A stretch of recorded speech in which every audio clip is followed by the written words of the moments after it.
Hello, everyone, and welcome to a special presentation of Popcorn Dogs. In this episode, Tyler and I, Brad, are going to be discussing the wonderful film Barbarian. This episode was previously available to our Patreon members now for quite a while, as well as the rest of the Popcorn Dogs library and a bunch of other exclusive podcasts like our God of War Ragnarok, Part 2 Final Fantasy IX, a whole bunch. If you are interested in accessing these amazing podcast episodes, check out patreon.com/hair of the Dogcast. We are part of the Tokyo Beat Podcast Network. Make sure to check out all of those other amazing shows as well, and enjoy this discussion, and thanks for joining us.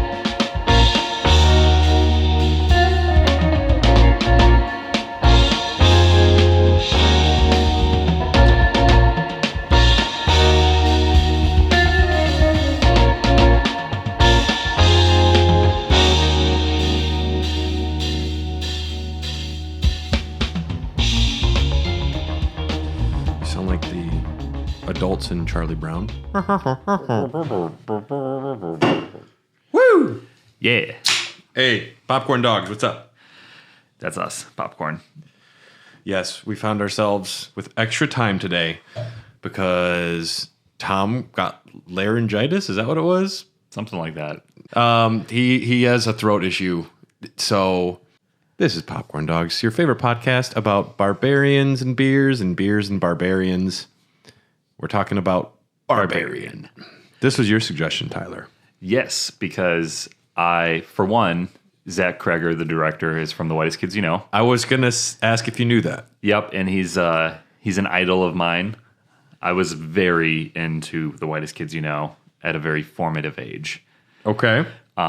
So I've really enjoyed Zach and Trevor, even though he's dead now, sadly. One of the guys from Whitest Kids You Know is dead? Mm-hmm. Yeah, he died earlier this year. Okay, that sucks. Yeah, but I've never seen Whitest Kids You Know. I don't know anything about it other than it's some sort of comedy troupe. They are really good, and they specialized a lot in a lot of dark humor. Like, I'm sure you're familiar with the PCP bit, right? I've heard of the drug. Oh, well, you got to watch the gallon of PCP. Okay. There's a gallon of PCP, and that's all you really need to know for the sketch. But they were really funny, and I always found their humor super dark, which I love. And comedy and horror go hand in hand, I think, a lot of times. A lot of comedians have a really dark sense of humor, or they're just inwardly depressed and angry. So, yeah, I mean, if you can do comedy, you can do drama.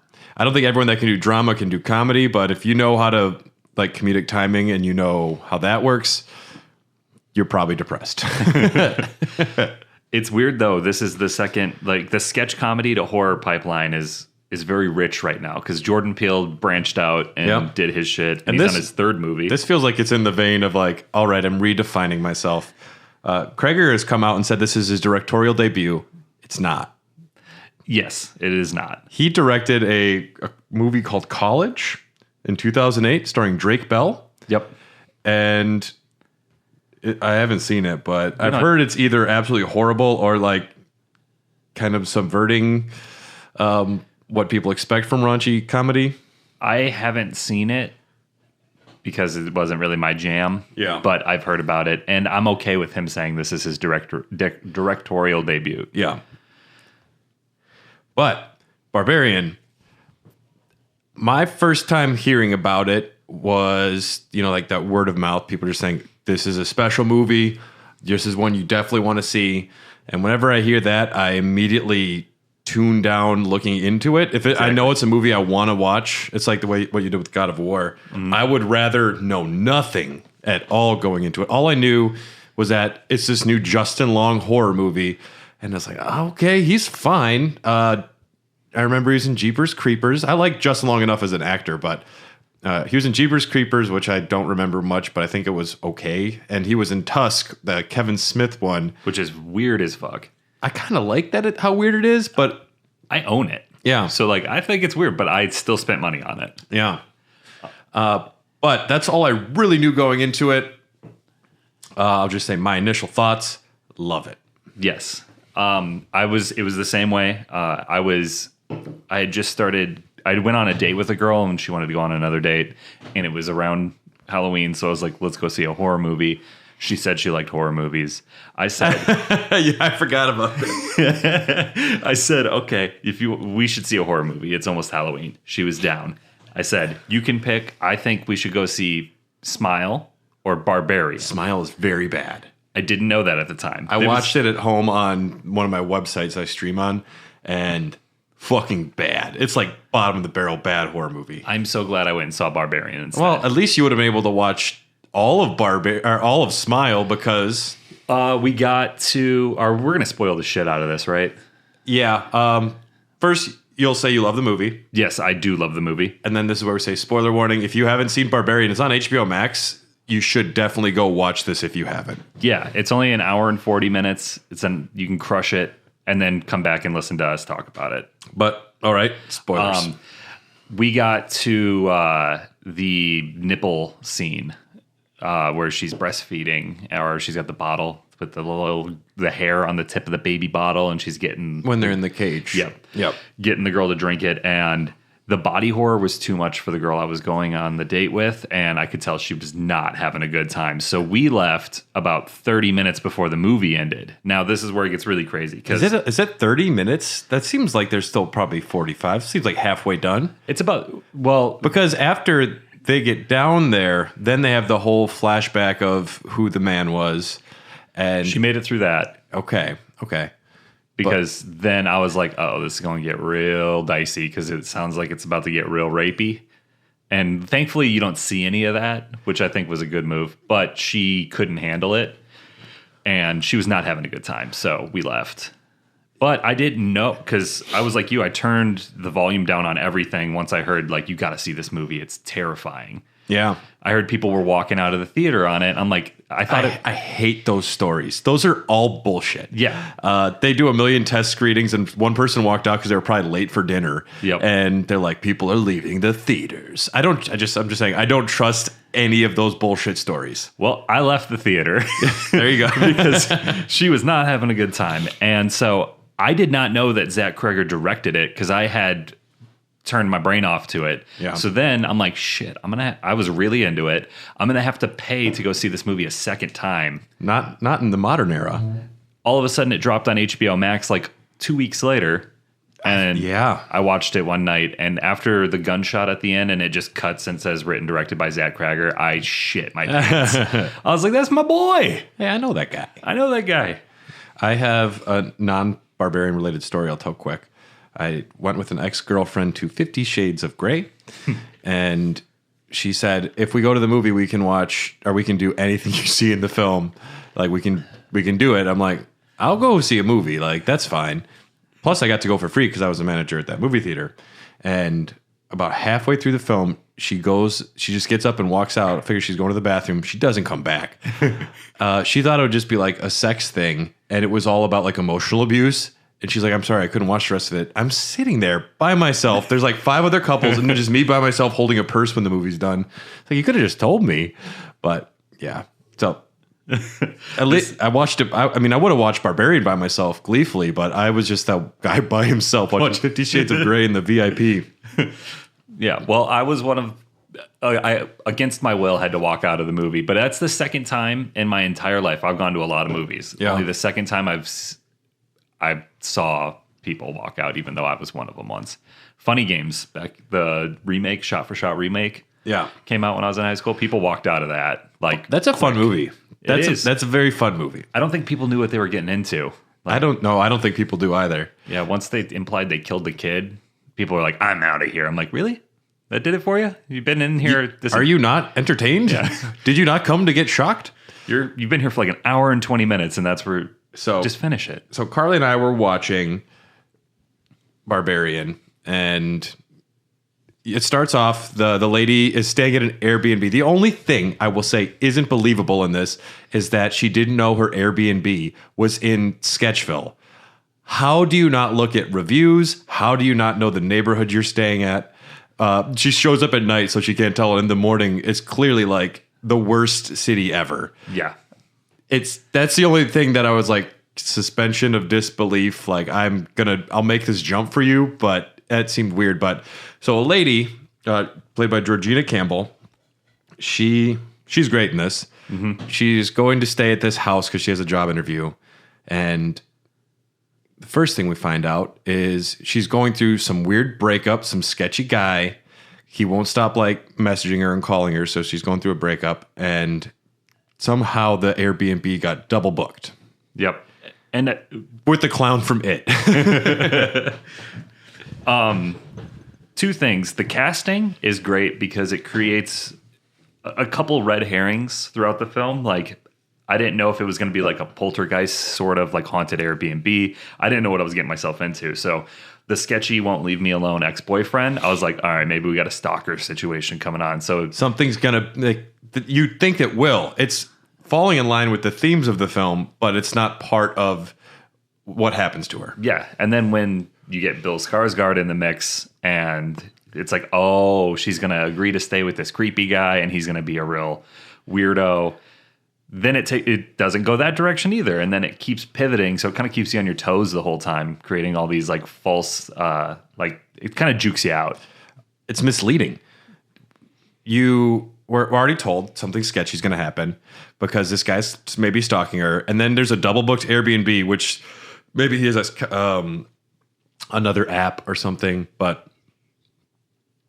they're both staying there, and he is the nicest guy, the most accommodating. We'll wash the sheets. If you want to be in the bedroom, you can lock the door. He's so nice. I didn't even open the wine because you were not in the room, and I didn't want you to think that I was trying to drug you. So if you want some wine, I'm going to open it in front of you. Like, that's how accommodating this guy is. What a weird scenario. You're all of a sudden with a stranger sleeping in a house sharing a bedroom. Or not a bedroom, but a bathroom at least. Yeah. It's weird, and a lot of what this movie's about is women having to decide to trust men in certain scenarios. She doesn't trust Bill Skarsgård because of prior instances with men, so she's afraid of it. But she's in a dire situation. She immediately trusts Justin Long, and that backfires tremendously. Yeah. But she's even saying, she's like, I'm here doing an interview for this jazz documentary. You wouldn't know about it. And then Bill Skarsgård's like, oh, yeah, I know. That's awesome. Yeah. And I said, this is sketchy. The boyfriend set this guy up to be there, and he researched this so he would seem nice. Yep. I'm like, we're going to get a whole like captive situation going on. Like, this guy's going to be creepy. And the thing is, it's way better than the boring captive movie. I thought, like, if it was just, oh, Bill Skarsgård's the bad guy, that would suck. They hang out, and she goes to bed. In the middle of the night, the door is open. And it's the mom, right? The mother. Yeah, because she leaves at night. It's weird that she didn't mess with them in the house. Yeah, I was thinking about that on the drive over here. Because I watched it's been a while since I've seen the movie, so I watched a little YouTube video talking about it. And that was weird. And I've been trying to put it together in my head why she doesn't fuck with them when they're both right there. Yeah. But maybe like she wants to lure them down. To where I don't know. Lure them down. She also chases them way out of the house. I think that's after though she creates that connection with them as the child. Yeah, because she does see what's the character's name? Tess. Yeah, she sees Tess as her child. Yeah. But even then, okay, the door's open and she goes out of the door, and Bill Skarsgård's character, which it doesn't even say in IMDb, he's just Bill Skarsgård. Bill Skarsgård is having like nightmares and talking in his sleep. This is another just misdirect. It's just building up spoops, and it's not going anywhere other than some people talking in their sleep. I talk in my sleep, and it scared Carly the first time, but mostly it's just me mumbling, probably because I'm drunk. I don't know. Just like talking about being the Elden Lord. She says I say stuff like that, and she was really weirded out at first. But she goes to... How does she wind up in the basement? How does she wind up in the basement? She winds up down there, and she gets locked down there. Maybe she saw the basement door was open. Yeah. And she walked down to investigate. Also, how many basement doors are just automatically locked behind you? That's a stupid feature. I've been in multiple houses where that happens. That's terrible. Yep. Also, I can kick a door down. I've kicked doors down. I know where to kick a door, and I think that they just, all right, I guess I'm dying down here too quick. Also, you got to think that dude was doing his rapey shit down there, so it would make sense for him to have the door locked behind him. True. That's a good point. He can't have the ladies that he's terrorizing escape. You know what's weird is this is in the worst part of the world, but the inside of the house is just super nice. Yeah, well, the maid comes. Well, the maid comes after, like, once there's a next booking, and I said, okay, that's a good way to rationalize that. But Tess has her job interview. She comes back. She just goes to look down in the basement, and she gets locked down there. Well, first, the homeless guy. Yeah. He just comes charging at her like, little girl. Don't go in there. And this comes back to, like, choosing when to trust a stranger, trust a man in a weird situation. Yep. Turns out the homeless guy was a major homie. Yeah, super homie. Yeah. And another red herring. Like, I didn't realize how many times it tries to convince you, or it doesn't try to convince you. It kind of flashes a card in front of your face like, this is going to be a Conjuring type movie because the door's open and this guy's possessed, talking and asleep on the couch. Then you got the scary homeless guy, and then they pivot so well. Yeah, and getting back to, like, that theme of distrust, the guy who sets up the house and does all this, he just puts on a random work jacket, says he's a plumber or something. He's like, oh, I got to just check something in your bathroom. The lady just lets him right in the house, give a guy a name tag and a jacket, and it's like, all right, come into my home. Yep. She gets, man, fucking sketchy, though. Okay, the basement is when I looked over. She's locked down there, and she accidentally discovers the hallway. Yeah, because there's that rope that comes out of the wall, and she pulls it, and then the wall, like, breaks away. And Carly, at that point, I looked over, I'm like, are you okay? Because she was so quiet, and she just had, like, the blanket up to her eyes, and she's like... And I think it's the most scared I've ever seen her. And so it's a rape room. There's a rape room there. Yep. And there's a little shit bucket and stuff.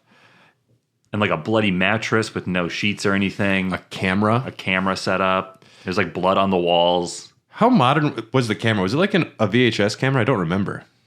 It looked like a camera from, like, maybe the 90s, late 80s, early 90s. It was one of those big boys. It would have been the guy still using it. Yeah. Frank is his name. She gets out of the house, and she tries to show Bill Skarsgård the basement. Yeah, and she's freaked out. And rightfully so. She's like, fuck you, no, we're leaving, let's go. And Bill Skarsgård's like, let me take a look. I said, don't trust this fucker. Don't trust this guy. Yep. And he said, I just need you to make sure the door doesn't close. Just wait up here. And then she already found the extra hallway too? Or nope. No, not yet. Yeah, so she's guarding the door as he goes down, and then you go back to, oh shit, he is creepy. He's trying to lure her down to the rape dungeon because he stops responding to her. Yeah. And then there's, like, she goes down to investigate the rape room. He's gone. And he's just disappeared. And it's like hallway that's like, maybe 15 feet, and then a room on your left, and that's it down there in that little hallway. I like her mirror light that she sets up. I was like, someone watched Indiana Jones. Oh, yeah. She's played Uncharted. Yeah. She sets up a light or a mirror to bounce the light from the window down the hallway so that she can see. Also, do you go down the first time? Like when the opens up and you just have a sketchy hallway hidden behind there. Do you go down there or do you not? I do not go down there, but she has to because you hear Mr. Skarsgård screaming. At this point, and she finds another hidden spot, and it's just a stairwell into madness. Just into the depths of hell. Yeah. And at that point, I said, probably not. You know, maybe not go down there. And you just hear Skarsgård like, oh, help me. And it's like, this fucking asshole. He's going to get her. And it's not him.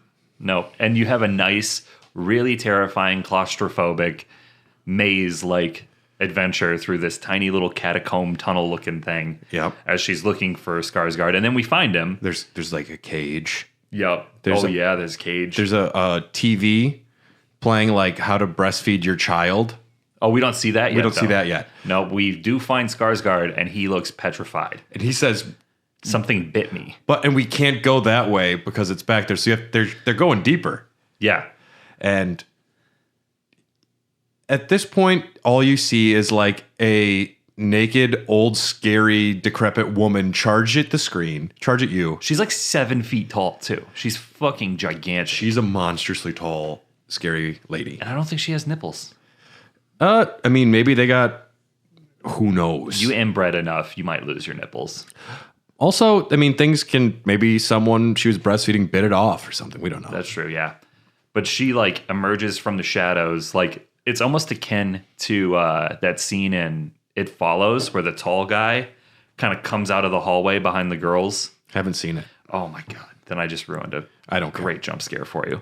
But it's probably one of the most terrifying things I've ever seen. Seeing this, like, West Virginia wrong turn inbred looking motherfucker come screaming out of the shadows to grab Mr. Skarsgård by the head and just pop it like a watermelon against the wall. Yeah. And then all of what he had said to her just had a flashback. I'm like, he was so nice. Yeah. I didn't trust him, and he was just the sweetest, nicest guy. But it's a horror film, so you're not trusting for good reasons. Yeah. And that has got to be, in the last few years, one of the most well-constructed first halves of a movie I've ever seen.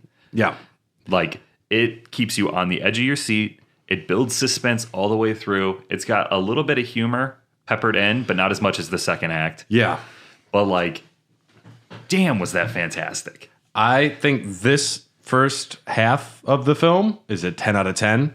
The second half, it's like 8.5 out of 10. It's not as good as the first part, but it's still fucking amazing. Yep. I would agree. It goes, I mean, we get hard cut. Convertible, beachside, Justin Long. Sing into the radio. Sing it to the radio. And I like that as just a shift. Yep. We leave her down there. We don't hear about what happened to her. I love that. I audibly gasped and said, "What the fuck?" I was so confused. Justin Long is an actor, and he's getting fired from his show for rape allegations. It's weird. I think it's rape. It's weird sex allegations. Yeah. Pressuring her into sex. Rape. Yeah, he's getting Me Too'd. And it sounds like. Rightfully so, we find out. Yeah. And then it creates a scenario where, like, do you believe him? Are you, like, I found myself like, all right, is this like, is he really a bad guy, or is this like, is he being, is someone taking something out of context? I thought there was going to be this whole like discussion into whether or not he's a good guy or not. And you find out very quickly, he's a piece of shit. He's a very big piece of shit. And I'm glad that Zach Cregger didn't make us like wonder. Like, we get out in front of that right away. Like, this guy is a shitbag. Well, they don't show how bad he is at first. And maybe it was a misunderstood situation. Is like, all right, we don't know, and I will reserve judgment until we know. And he's getting fired. He has to go sell his property back in Detroit or Michigan. Is that where the movie takes place? Yeah, Detroit. It does look like Detroit. Yeah, because he started a pilot for a new television series. And he got the new actress, like the role, I believe. Yeah, and he was the guy kind of really pushing for it. Like, he really helped the show get made. And they're going to pick up the show, but they're dropping him. And then he gets dropped from his agency, and then his financial advisor drops him. So he's just like, he's getting dropped like a bad habit all around town. And he's got to make all this money back. So he's like, I got a property in Detroit. It's an Airbnb. I'm just going to go sell it. Yes. And he meets up with one of his old buddies back home, Zach Cregger. Yep. And the guy's like, just tell me the truth. What happened? He's like, she wanted it. Yeah. He was like drunk and saying like, when I want something, I'm going to take it. Like, she said no, but like, she didn't really mean no. Like, she wanted it. And you know, like, she said no. He goes, you know how I am. Like, I'm going to get it. Yeah. Or something. And it's like, oh, okay. Asshole. Yeah. But they can have a character. I mean, there's always hope for redemption. And you're thinking maybe this bad guy will get in the situation and somehow like save the actress. Or not the actress, the Tess. It sets it up for a really good like face turn. Like, you got the bad guy who's now put in a situation where he can be the savior. he's actually the bad guy. He stays the bad guy. He's somehow worse than the mother. She's called Mother. Not as the other guy's a bad guy though too. The one that's living in the basement. Frank. First we see Justin Long drunkenly call the girl and just beg to talk with her, which the lawyer said don't. Yeah, but he's gonna do it anyway. He goes to the basement. Oh, hilarious though. Yeah. So because luckily by this point we know this guy's an asshole, so I don't feel bad about him going to the basement. Plus, even less so, because he sees the first rape room and he's like, "What's the fucking square footage in this?"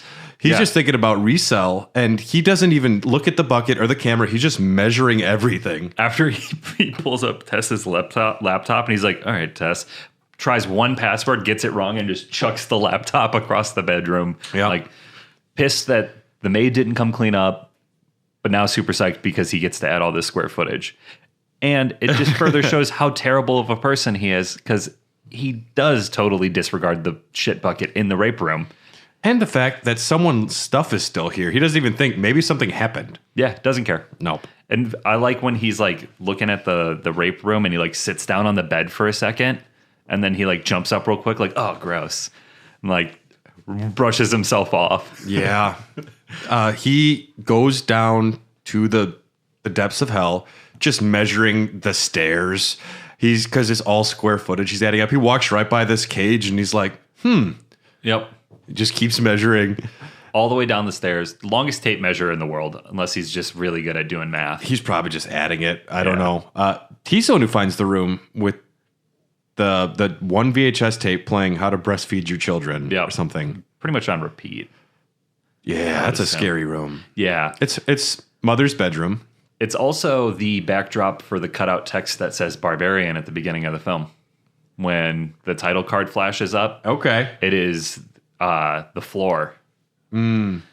So I thought that was a nice little touch. Yeah, it's fucking great.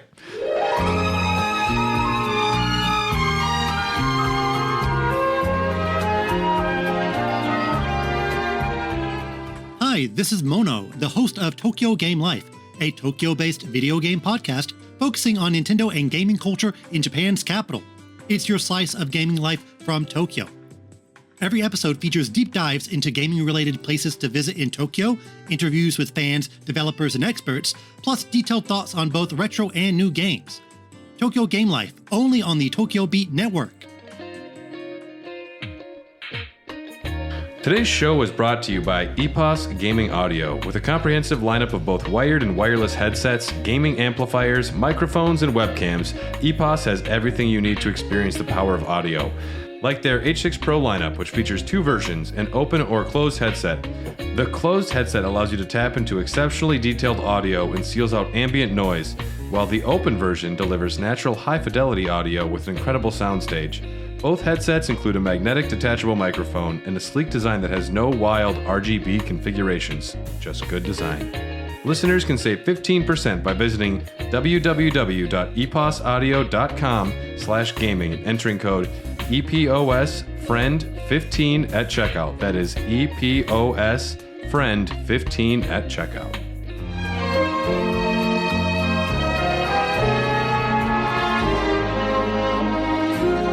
What happens to Justin Long down here?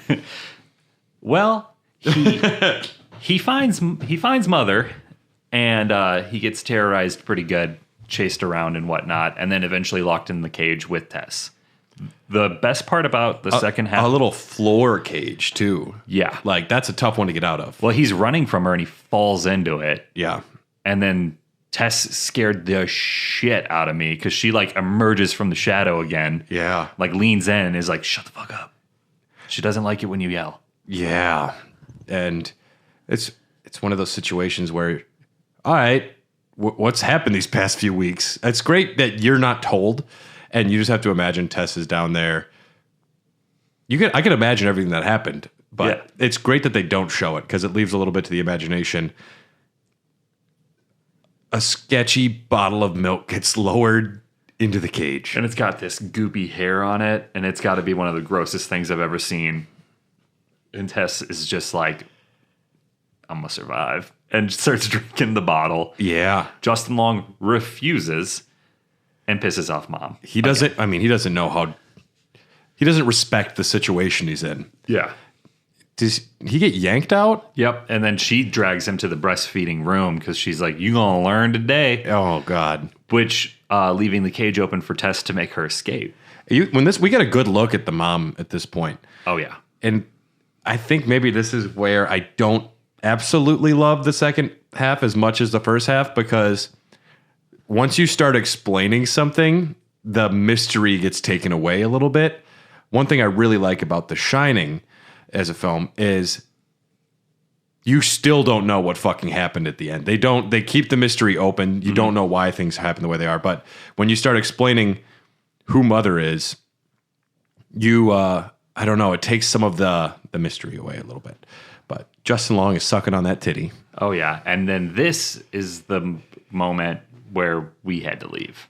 Yeah. Because, we did miss, before this happens, we do a nice little 1980s flashback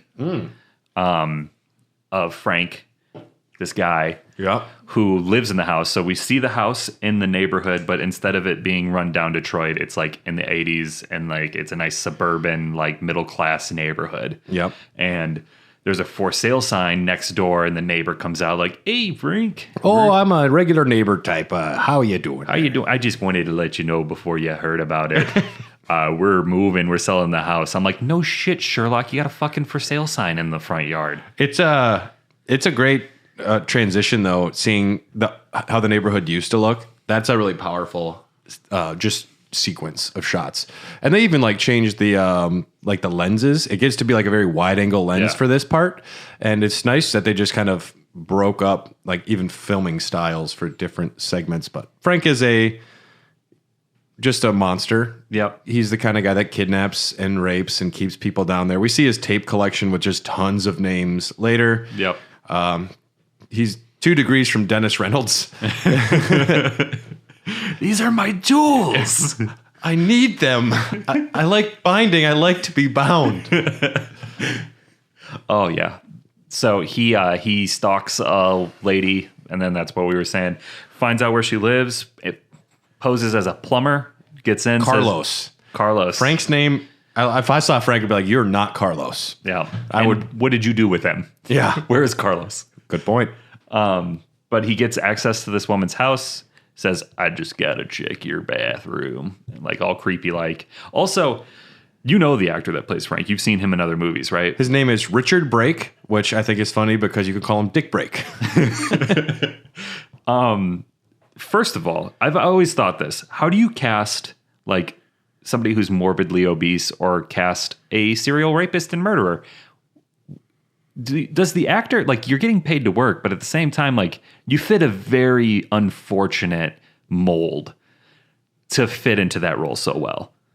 Well, It's acting. It's mostly you look like you could be that guy. Because I want to say he's played another creep before. It's just like he's in 3 from Hell. The Rob Zombie film? Yeah. I'm trying to think. He's in the Munsters, the new Munsters film. He's in Tremors, Shrieker Island, classic film. I don't know. I've never seen it. Let's see. He's in 2005's Doom. He's in Mandy. Oh, that's where I recognize him from, is Doom. Yeah.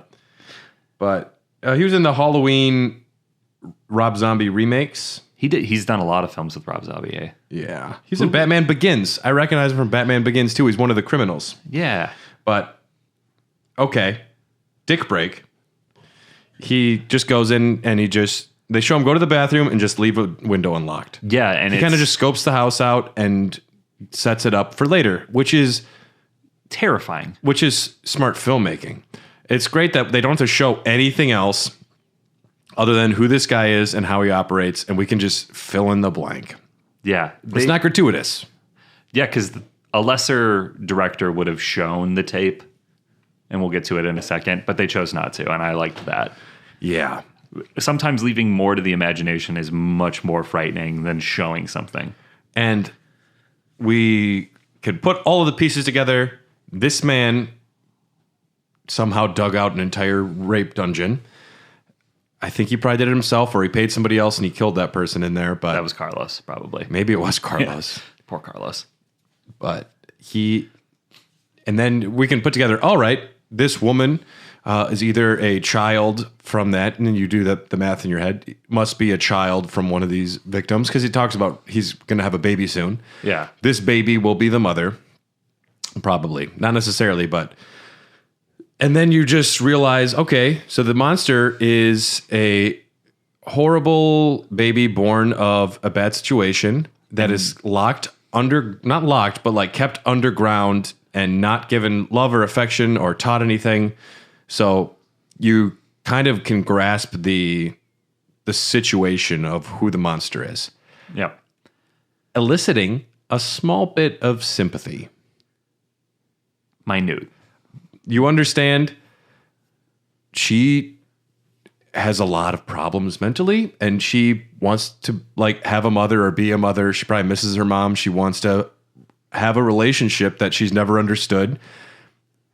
Still a monster. Still a monster, but like you can kind of, there's a reason at the end she gets mercy killed and not like curb stomped. And it's at this point that you realize that the barbarian in this story is not her. No. That fucking creep, Frank, is obviously pure evil incarnate. Yes. And that's what we are referencing in the title. At least that's the way I interpreted it.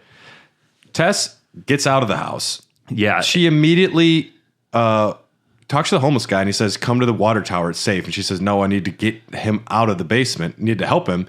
She finds police officers, laugh her off. They go there, and they don't take the situation seriously at all.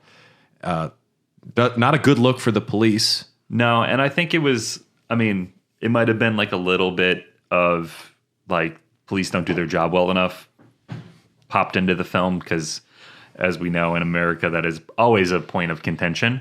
But I also think it's kind of goes hand in hand with Detroit, because if you look back to the flashback and you see the suburban area, Detroit used to be like that, and it collapsed. It is not a very nice city anymore.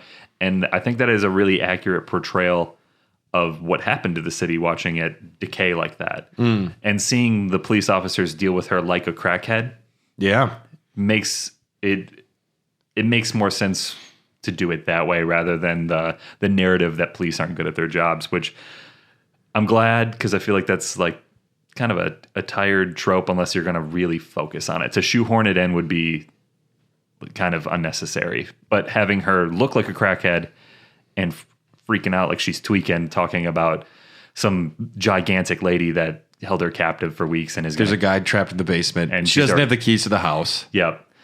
So the police are like, yeah, no, and then they get a shots fired call, and the guy just kind of like turns around. The cop's like, another day in Detroit, I gotta go deal with gunshots. Yep.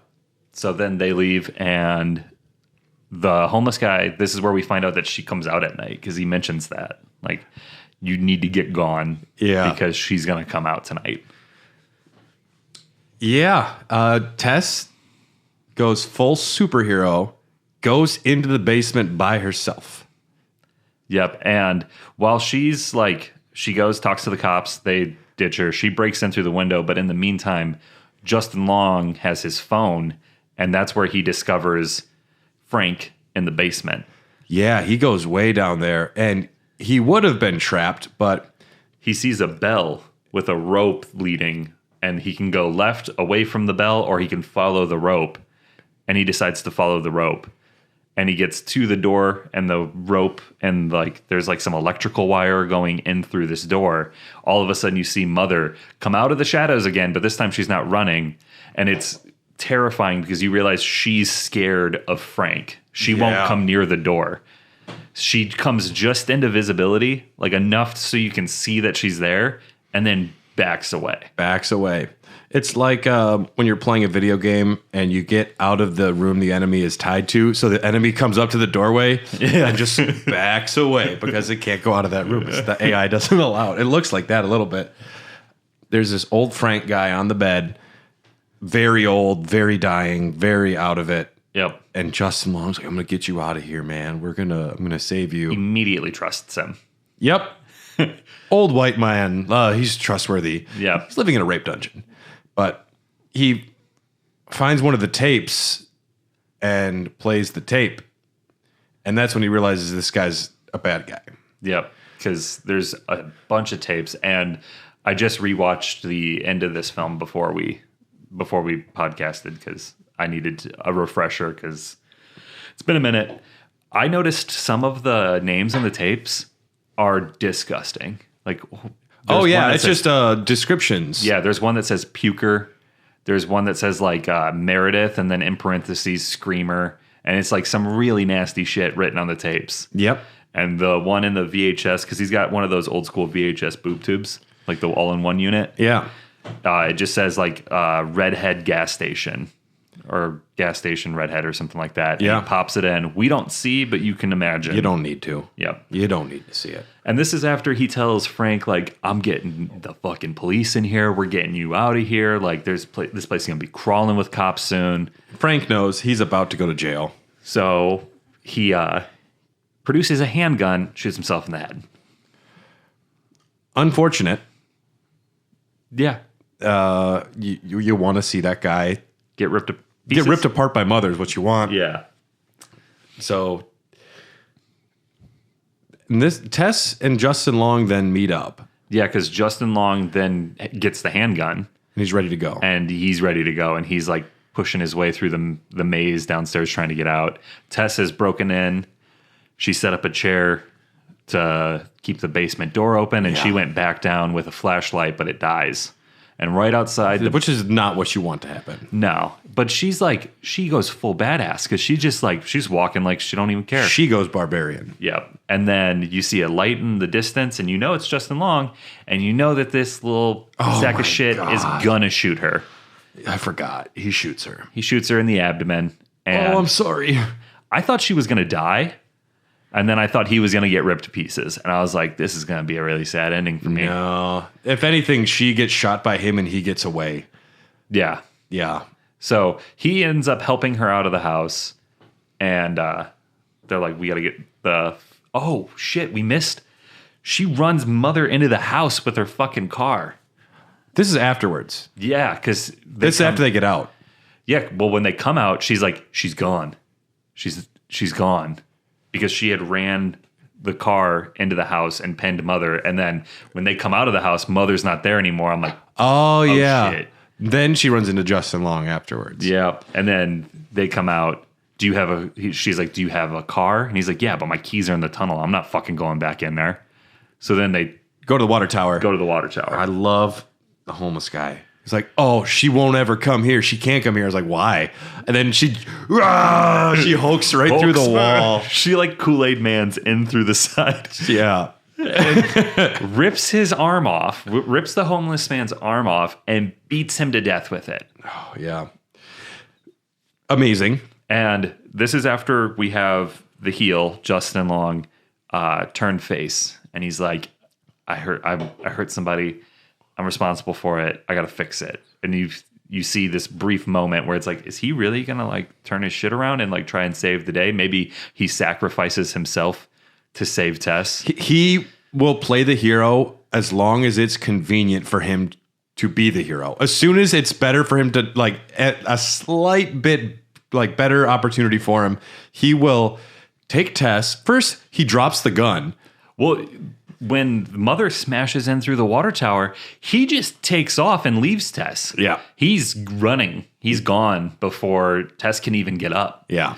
Like, once a coward, always a coward. And he has a gun still, right? Yeah, but his dumbass forgets that it's in his waistband because I'm like, fucking shoot her. Yeah. Like, what are you doing? This is your chance. And they end up running to the top of the water tower. And then Tess is like falling on the stairs. She's shot. She's bleeding. She's like, wait for me. And then he's just yelling, hurry up as he runs to the top of the tower. Yep. And Tess gets to the top of the tower and goes, your gun. And he's like, oh shit. And he pulls it out of his waistband and fumbles it over the edge. What an idiot. I laughed so hard when he did that. I was like, you fucking buffoon. If this guy couldn't be any lamer. But he takes Tess and throws her off the roof. Yep. Because he thinks Mother will run after her and it'll be a chance for him to escape. Yeah, he's like, come get your baby. Sends her over the edge. And that blew my mind. I knew he was a piece of shit, but the fact that he was that big of a piece of shit, Yeah, I was like, no fucking way. Mother dives off like After her. swanton bomb after Tess and ends up underneath her and breaks Tess's fall. I don't know if that's the case. I'm thinking that she crawled over and put Tess and like held her afterwards. I don't know if she would have gotten. That's not a big enough fall to like Austin Powers under the falling lady. That's what I thought happened. I imagine that they both just hit the ground and then Mother like brought her over and cradled her. I don't know. Regardless, Justin Long goes down there. Tess is still alive. Remarkably. I mean, this is where the movie starts to like logically it doesn't make sense because she should probably be severely injured and or dead. She's been shot and tossed off a water tower. Which, I mean, you can survive. You can, Maybe yeah. she landed on a good bush or something. Aim for the bushes. Yeah, aim for the bushes. So Justin Long comes down and sees that she's still alive. He's relieved at first. He's like, "Oh, you were falling, and I wasn't gonna. You started slipping before I threw you," and like immediately starts crafting the narrative, probably the same way he tried to get out of trouble with the girl that he took advantage of. If when a shithead gets backed into a corner, they can make any rationalization that they're spinning the narrative. He's already spinning the narrative if she survives about what happened. Yep. And does Mother slither away? No, he helps Tess up. Because he thinks Mother's dead. Yep, and Mother's not dead. Mother jumps up, grabs him by the throat, lifts him in the air, and you're like, yeah, fuck you, Justin Long. She pokes his eyes out with her long-ass nasty fingernails, and then grabs his head and just rips it open. Like just pops his skull like a balloon and just rips his head in two. Yep. And then she has a nice sweet moment with Tess where she does like in the breastfeeding video while the baby's breastfeeding, the mother is like kissing her fingers and then touching the baby's head. Yeah. And then you have Mother do that to Tess. And then Tess grabs the gun and Mercy kills Mother. Mother saves Tess. Yep. In such a shocking twist after keeping her in a cage for weeks. And yeah, you can see Tess just like go through it in her head too. She's like, thank you. You need to die. Like you can't live with everything that's happened in your existence. I mean, what are you going to do with that? Yeah. There's no hope. Tess, Mercy, and plus Tess doesn't know if she's going to get taken back down there by Mother or something. So Tess Mercy kills her. I think Mother kind of knows what's happening too. Yeah, because she's saying, it sounds like she's saying back or baby. I think it's like Baba, baby or something like that. Yeah, and Tess is like, I can't go back. And then there's that moment of realization between the two. Yeah. And then I was really shocked at how it ended with Mother actually saving Tess. Yeah. And then just kind of accepting her fate. I mean, even though she's a monster, you got to think like she's probably okay with being dead. Her existence has to be just absolutely miserable, and she's got to feel that. I don't even know what she eats down there. How does he get stuff down there? Does he go up to get stuff? He must. He's got the bell system, so I'm assuming that he rings the bell and like maybe she breastfeeds him. Maybe I don't know. And if she's still producing milk, that means she's always never stopped. Yeah. Maybe. Yeah. It's fucked. Yeah. And Tess shoots Mother. Credits. Yeah. Soon as the gunshot goes off, then I shit my pants because it said written and directed by Zach Kreger, and I was like, again, that's my boy. And that was the most shocking part of the film for you. It was. I literally my head exploded, much like Justin Long's. I thought the movie was fantastic. We talked about a lot of the themes about just trust and distrust and being put into situations, and you have to make decisions. You want to believe Tess is acting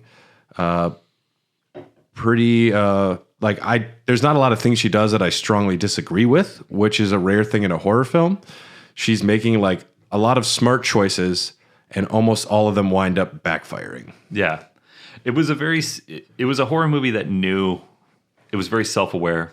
It didn't fall into the normal tropes of like the killer is chasing you, so you run upstairs to the top bedroom of the house sort of thing. Also, it is surprisingly funny. Like, I found myself laughing and absolutely terrified, like kind of switching between the two a lot, especially once Justin Long's character gets introduced. Yeah, it's a diffusing of tension a little bit too. If you're just like wound that tight the whole time. In the movie Midsummer, if you haven't watched that, just skip a minute forward. But there's the scene where the boyfriend is all of a sudden taking the girl's virginity with like 10 other women like moaning with it. Yeah. And I was in a movie theater and we were all just like freaking out. And then somebody giggled and everyone just started laughing. I'm like, thank God. And then it was back into it. I think it handles it well though. It's comedy that it's rooted in the characters and the story. It's not like I like 2 out of the 3 newest Halloween films, but it just out of nowhere has Danny McBride jokes, which are funny, but having 2 cops talk about banh mi sandwiches, it just ruins the tone of the Halloween movie. Yeah. Yeah. It's too much. And this one, I think it works. A movie that this reminds me of, and I hope this is a trend or a path that horror movies are going to continue to go, is the movie X. Have you seen Pearl? Not yet. Oh, you should see Pearl. I want to. X had a good dose of horror and comedy. It cut the tension. And with a movie like Barbarian that is very graphic, super adult subject matter all the way through, it reminded me of like the Hills Have Eyes remake from like 2004. I love that remake. That movie, though, is really fucking tough to watch because once it starts, it does not stop. Once the dad is hooked, like is burning and hanging, and then they all attack, and like the music gets super intense out of nowhere. That movie makes me anxious. Yeah, that movie, which I don't say that about a lot of those kinds of movies. That one works. But if that's what you're going for, like that's awesome. If Barbarian had structured itself that way to where like once it got going, it didn't stop, I don't think it would be as good. I agree. As it is with the huge part 2 break with Justin Long's character getting introduced and having the little bits of humor kind of thrown in there to keep you, a little bit at ease so that you can sit back and watch this absolutely bonkers movie. I'm trying to think about movies that I saw this year in theaters and like I just saw in general new movies. I'm wondering if this is my favorite film of the year. What else came out this year? Best movies 2022. I'm curious. Yeah. Off the top of my head, well, X is up there. Was X this year? Yeah, it was at the beginning of the year, I believe. I prefer X to this one. That's tough. That's like a 9.5 versus a 9. Black Adam. I did just see Bones and All a couple days ago. I want to see Nope. I haven't seen Nope. I don't even know about Bones and All. Bones and All was all right. It was like a 7. Okay. It was when it's good, it's good. When it's slow, it's bad. But it's not terrible. It might be X is my favorite film this year. X and Barbarian. Where the Crawdads Sing was pretty good. It was not the murder mystery horror I thought it was going to be. My mom wants me to watch that really bad. It's a romantic film about a confused young woman. And Carly and I loved it, but it was not what I thought it was going to be. The Batman with Robert Pattinson, which I haven't watched yet. It's not as good as X. It's fine. I saw The Terrifier 2. How was it? I saw like a compilation video of some of the murders in it. It was pretty brutal. Yeah. It was pretty brutal. It wasn't good. It was shocking. And it was pushing the boundaries of what... It was the most over-the-top slasher killings you'll ever see, just for the sake of it. Yeah. And I thought it was funny. Like, slasher movies to me aren't necessarily scary. They're usually just funny. Yeah. And, yeah, that one... Yeah, I don't know. But... I guess my favorite movie of the year would be X from what I've looked at so far anyways. But yeah, X or Barbarian. I'd have to go back and rewatch X before. And Jackass Forever. Yeah. I liked it. It was great. I saw that in theaters too. It's so funny when the topic comes up on construction sites or something. Everyone's like, I couldn't finish it. There's so much like wieners. I'm like, what did you think you were going to watch? It is like Wieners the film. Yeah, it's their bodies are getting older. They can't jump off of shit and hurt themselves like they used to. They have to rely on dick jokes. So, okay, movies that I haven't seen that could potentially be my favorite movies of the year. Licorice Pizza. I'm a big P.T. Anderson, but I hear it's weird. Saw it in theaters and I disliked it a lot. The Northman. Haven't seen. That's going to be a contender for me for sure. Would probably like it quite a bit. And nothing else is jumping out at me, but we're going to rank it with the other movies we've ranked. So it's only the first two phases of MCU so far. So we're going to open this up with Barbarian or Ant-Man? Barbarian. Barbarian or Captain America 2? Barbarian. Barbarian. Yeah. Barbarian or Avengers 1? Barbarian. Okay. It's some contemplation. I will take the Avengers. Damn. So that means we have to rock, paper, scissors for it. What do we have right above the Avengers? One other movie's above it, and it's Guardians of the Galaxy 1. Oh, shit. You wouldn't put it above that, would you? Maybe? Maybe. Guardians of the Galaxy is just too good of a movie. It's funny, it's heartfelt, the action's there. I'd put them between the two. I'd put it between Avengers and... You think it's better than Avengers? I think so. Okay, so this is where we'll take the rock, paper, scissors. We'll go 1, 2, 3, shoot, and on shoot is when we put them out, okay? All right. We'll actually say it. We don't even have to do it. 1, 2, 3, paper. Oh, you were going to say... Yeah. So we'll go again. Okay. 1, 2, 3, Rock. paper. Damn. So Barbarian is number 3 on our list of MCU films and Barbarian. There will be other ones on there eventually. And I think we put The Boys over Stranger Things. Oh, yeah. Yeah. And that, just on a quick tangent, that does bother me because I didn't expect to like The Boys so much, and I expected to love Stranger Things. Yeah. But since the first season, it's been a dip in quality story-wise for me every single season. With highlights. There's always a good couple highlights in Stranger Things. There's also a lot of downtime. The Boys is consistent. Yeah. I still think I like the tone and nature of Stranger Things more.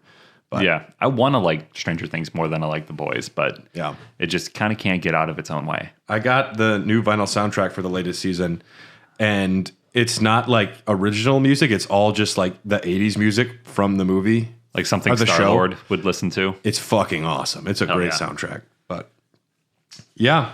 So watch Barbarian if you haven't. If you listened this far, you should have watched it before you listened. Yeah, that was you fucked that up real good. You should also check out The Whitest Kids You Know. If you like Zach Krager, you'll like him a lot more after watching like Abe Lincoln or The Gallon of PCP or Happier with Your Mouth Open. I think you should go watch that movie College, and then you can do the Zach Krager movie comparison. He did a movie called Miss March. Okay. That's about a guy who's dating a girl. He plays the main character. He's dating a girl. Then he gets into an accident and goes into a coma. And Trevor Moore, another Whitest Kids You Know alumni, stays by his side, waits for him to wake up. And when he wakes up, he informs him that his ex-girlfriend from high school is Miss March in Playboy. So then it's them traveling to the Playboy mansion so that he can reconnect with his now Playboy model ex-girlfriend. It sounds like a classic, beautiful film. It is tear-jerking. There's a character named Wiener Horse jerking. Dick. There's a character named HorseDick.mpeg, Well, I can appreciate that, I guess. played by Daryl Philbin from The Office. I'm in. And yeah, that's all that I have to say today. Yeah, no, it's a good movie. You should check it out. Thanks for listening to Popcorn Dogs. We appreciate your support. Y'all are great. Hair of the Dogcast is a proud member of the Tokyo Beat Podcast Network. Make sure to check out all of the other amazing shows. If you had a chance to write a review or leave us a like on whatever your podcast app is, that would be great. If you have any questions or comments for us, you can email us at hairofthedogcast@gmail.com. You can also find us on Instagram, We're Hair the Dogcast, and Twitter as well, at Hot Dogcast. We'd love to hear from you. And if you have a chance to like or follow, that would be great. We'd love to hear from you. And don't go into any sketchy basements. Unless the square footage is real good. If you have to sell a place and you find an extra rape room, just check the square footage and then leave immediately. Check the square footage. Call the police. Call the police. We'll see you next time, friends.